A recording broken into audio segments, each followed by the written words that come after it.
இன்றைக்கி நம்ம வந்து கத்திரிக்காய், முருங்கைக்காய், தக்காளி, பல்லாரி இதை வச்சு ஒரு சிம்பிளான ஒரு கிரேவி நம்ம சாதத்துக்கு பிசைஞ்சு சாப்பிட்ற மாதிரி. இப்போ குழம்பு நம்ம இல்லை, அவசரமாக நம்ம குழம்பு தேவைப்படுதுன்னா இந்த மாதிரி செஞ்சுக்கலாம்.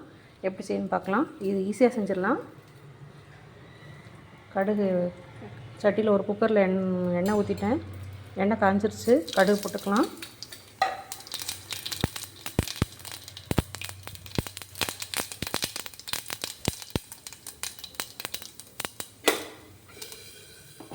நறுக்கி வச்ச பல்லாரி போட்டுக்கலாம்.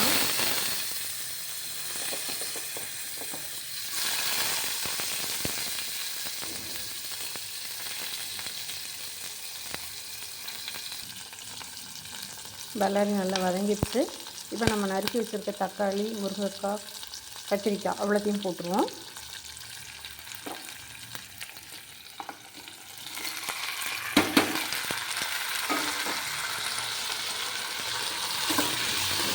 இது வந்து குக்கரில் வச்சோன்னா 5 மினிட்ஸில் ரெடி பண்ணிடலாம்.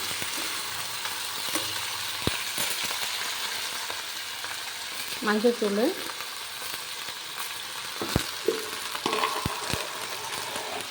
தேவையான உப்பு,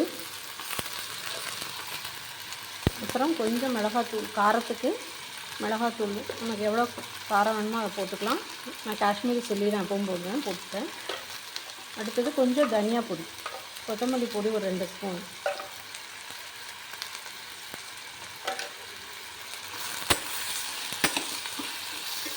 நல்லா கலந்து விட்டுக்கணும். கொஞ்சம் பெருங்காய பொடி. நான் எல்லாத்துக்குமே பெருங்காயம் போடுவேன், ஏன்னா கொஞ்சம் பெருங்காய பொடி போடுறது நல்லது.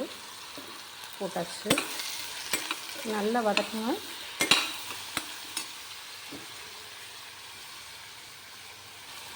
இப்போ இது வேகிற அளவுக்கு கொஞ்சம் தண்ணி ஊற்றிக்கலாம். ரொம்ப ஊற்றக்கூடாது, கொஞ்சம் ஊற்றிக்கலாம். நம்ம குக்கரில் மூடி வைக்கிறதுனால அதிலே நல்ல கிரேவி வந்துடும். கொஞ்சம் நம்ம வேகிற அளவுக்கு மட்டும் கொஞ்சம் தண்ணி ஊற்றி வச்சுக்கணும். அவ்வளோதான். போட்டு மூடி வச்சிட வேண்டியதான் குக்கரில். ஒரு 5 மினிட்ஸ், ஒரு 2 விசில் வந்தோடனே ஆஃப் பண்ணணும். பாருங்கள், சூப்பராக வெந்துருச்சு. பாருங்கள், கிரேவி மாதிரி ரெடி ஆகிட்டு பாருங்கள். இதை சாதத்தோடு பிசைஞ்சு சாப்பிட்டா ரொம்ப நல்லாயிருக்கும். நெய் கொஞ்சம் ஊற்றி சாப்பிட்டா இன்னும் சூப்பராக இருக்கும். கூட அப்பளம் தொட்டு சாப்பிட்லாம். பாருங்கள், நல்லா வந்துட்டு அருமையான தக்காளி, முருங்கைக்காய், கத்திரிக்காய் தொக்கு ரெடி. பிடிச்சிருந்தா லைக் பண்ணுங்கள், ஷேர் பண்ணுங்கள், சப்ஸ்கிரைப் பண்ணுங்கள். தேங்க்யூ.